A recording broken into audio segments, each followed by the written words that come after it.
बिस्मिल्लाहिर्रहमानिर्रहीम।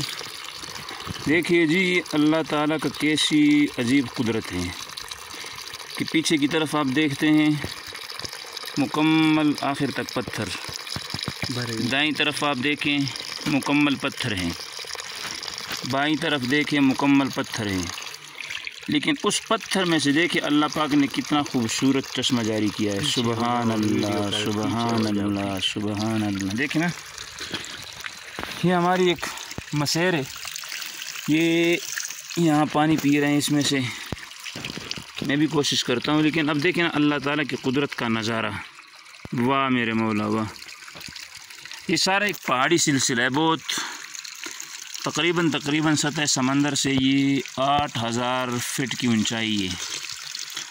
लेकिन ये अल्लाह ताला की कैसी एक अजीब नेमत है कि पत्थर से अल्लाह पाक ने चश्मा जारी किया हुआ है और पानी वहाँ से, ये पैप असल में पानी थोड़ा पीछे पत्थर से आता है ना, पैप लगाया तो उसमें पानी सारा इकट्ठा होकर बाहर आ रहा है।